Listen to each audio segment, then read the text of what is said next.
6. Respect. Imagine you're working for a company and you're sitting by the computer and you have a task that the boss gave you to do that day. Or this is the task you do every Monday or every Friday. And you're really engrossed. It's very complicated. And you're sitting at your task and totally indulged in what you need to do, and you're doing a good job at it. And suddenly your boss calls you on the phone and says, "Can you please come to my office right now?" And you're like halfway there because you're so busy doing the wonderful job you're doing. You go,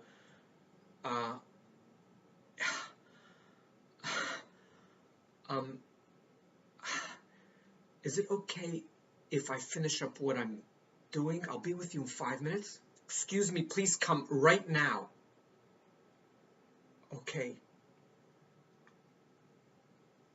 Whoa. I'm doing the work for him. Like, why can't you wait 5?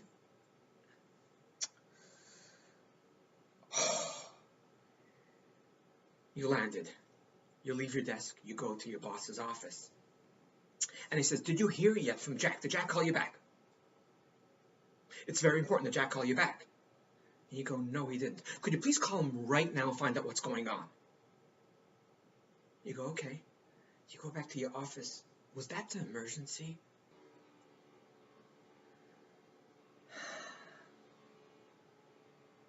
Somehow, and that's the way most of our parents treated us, not all. Somehow, parents think their children are their pawns, they're their robots. They're not humans, they have no feelings, they don't need respect, and they don't need to be respected. When a child, a 4-year-old, a 10-year-old, plays with their toys, they're just not busy. They're just not occupied with something. They're totally immersed. And I know you're going to give the same speech your parents gave.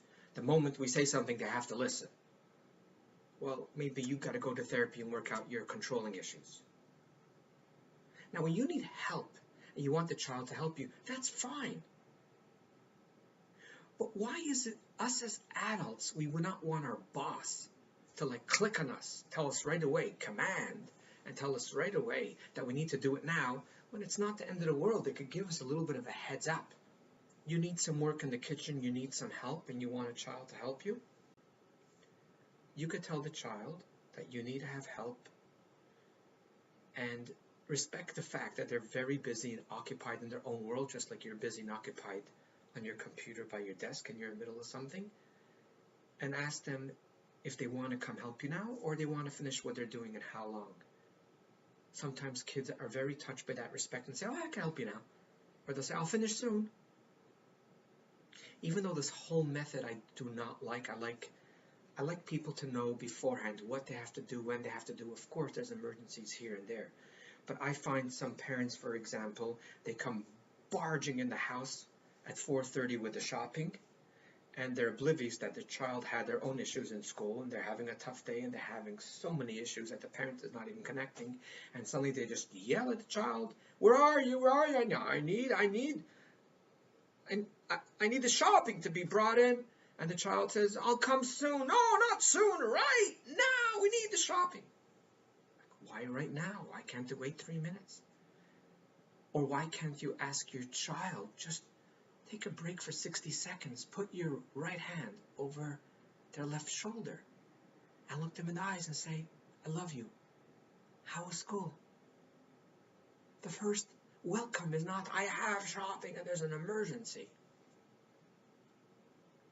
When human beings, including children, feel like that they're being treated like a pawn, they're being treated like a slave, like an object, and because we're parents, we're allowed to do whatever we want in the name of respect to their parents, in the name of narcissism, in the name of control, in the name of superiority, in the name of all illnesses, it won't work. They will rebel, and that rebelling is actually extremely healthy, because a child that swallows that nonsense will end up being that same parent as well. A child that swallows that nonsense, when they're 15 or 17, the parents will call me why their child has no dignity and self-respect. Every child is born with dignity. Every child is born with self-respect. Every child is born with self-esteem. No child ever has an issue with self-esteem. It's only us parents that destroy it, and we don't even realize how we destroy it. We destroy it when we don't follow our Creator. When the Lord has created man, the Torah tells us, the Bible tells us, he went to the angels and said, Na'aseh, that powerful word which lets create. God could have done whatever he wanted. No one would be upset at him. But he wanted to make the angels feel part of it. There's respect. And when a child is not respected, they will rebel and many times get nasty.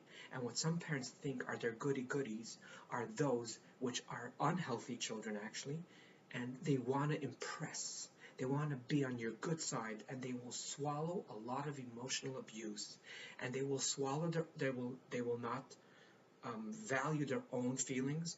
They will not value their own respect. They will not value themselves because they want to be on your good side, and most probably we as parents have manipulated them well enough. Those kids, give them 3 to 4 years, sometimes 3 to 4 months, their self-esteem goes downhill, and then they have a problem, and we got to take them to a therapist, and then we got to take them to a psychiatrist, and then we got to put them on the medication. Sorry to all of us lovely parents. Our children's problems is a reflection of our unhealthiness that we have never healed from our own childhood, and we do not even know that we need to heal. We do not even know that we need to heal. Children are born perfect. They're born amazing.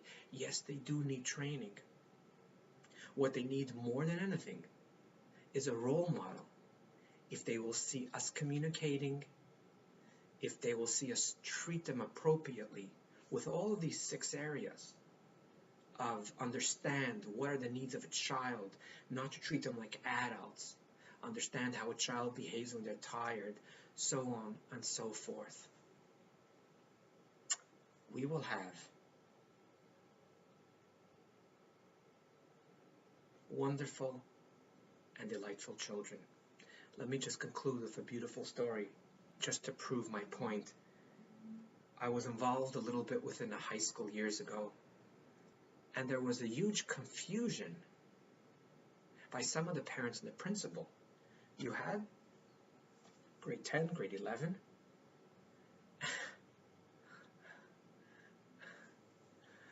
you had the same kids, but one teacher did not respect them, did not understand them.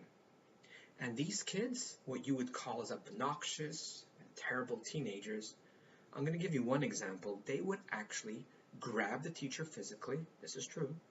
They picked him up, threw him out of the classroom, and locked the door.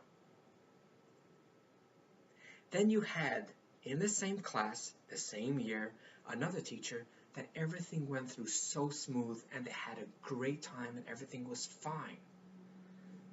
And the question came to me, like, are these kids bipolar? What's going on? Why is it with one teacher, everything is all harmony, everything is all beautiful, and there's almost 0 problems. There's this beautiful relationship going on. And yet, with the other teacher that comes into the class, it's a disaster. Well, I asked the principal simply to observe what's going on, and it was very obvious. One teacher was God, did not respect. The other teacher was human and did respect. Humans are intrinsically good, and when they misbehave, find out what it is. This is not some cute statement, you are good.ca. I mean it. I feel it. I know it. I believe it, and I see it. Have yourself a wonderful day, and thanks for